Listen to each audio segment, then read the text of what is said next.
Баршаңызға сәлем, французша ет тағамын бірге дайындайық. Бізге керек өнімдер осындай. Ең алдымен барлық өнімдерді алдын ала турап, үкіштен өткізетіндерін өткізіп, дайындап аламыз. Мен моцарелла сырын қолдандым. Картопты үкіштен өткізуді жөн көрдім. Бір келкі қалып шықты. Қатты қалың емес, жұқалап турағандарыңыз дұрыс. Пиязымызды да алдын ала турап, тұздап, қолымызбен мұжғылап, дайындап қоямыз. Сонда пиязымыздың соғы шығып, жұмсарып тұрады. Піскен кезде білінбей қалады. Міне тұздадым. Одан қолыңызбен аздап мұжғылаңыздар.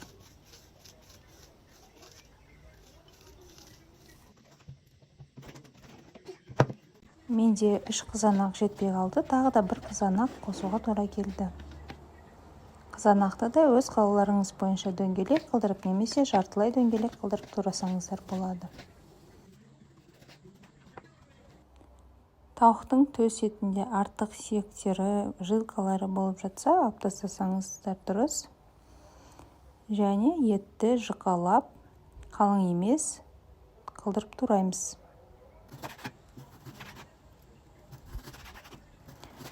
Отбивать етудің қажеті жоқ, себебі тауықтың төс еті болғандықтан ол тез піседі. Міне жұқалап турадым. Көріп тұрғандарыңыздай барлық өнімдер дайын, туралып, үкіштен өткізіліп тұр.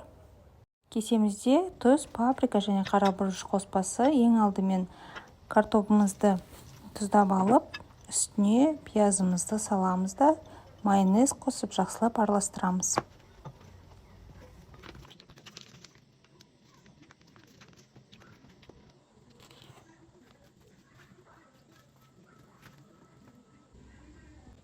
Енді противенімізге ең бірінші қабат картопымызды саламыз. Барлығын салсаңыздар да болады, бірақ мен 2 қабат қылдырып салуды жөн көрдім. Бірінші қабатына картопты салдым. Противенде бос орын қалмайтындай етіп, барлық жерді жауып тұратындай жайғастыру қажет.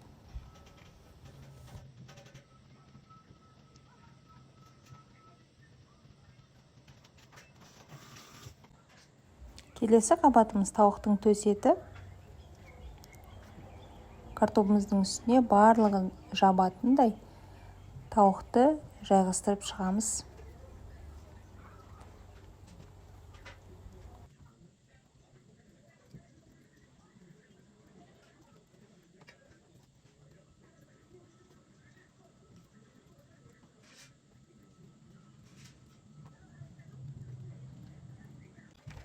Аздап тұздап, үстінен майонез жағып шығамыз.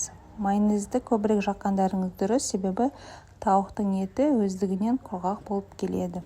Майонезді қаймақпен де алмастыруға болады, бірақ майонезбен дәмдірек шығады. Келесі қабатымыз қызанақ. Қызанақты да дәл солай қайталап шығамыз.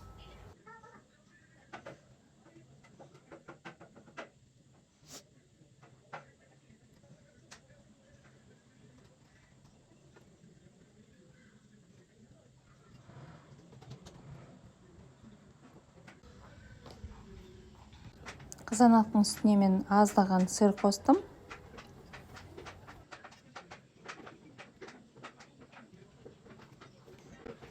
Және үстінен тағы да бір қабат картоп салдым. Негізінен салмай қойсаңыздар да болады. Және үстінен фольгамен жауып, 200 градуста 40 минуттай пісіріп аласыздар. Уақыт өткеннен кейін картоппенен тауықтың етін тексеріп алыңыздар. Егер піскен болса, фольгадан шешіп, үстіне сырын салып, тағы да сыр ерігенше 5-10 минутқа қоясыздар. Астарыңыз дәмді болсын. Міндетті түрде дайындап көріңіздер. Отбасыларыңызға ұнайды деген ойдамын. Сонымен қатар менің каналыма тіркелуді ұмытпаңыздар. Көптеген жақсы рецептермен бөлісетін боламын. Астарыңыз дәмді болсын.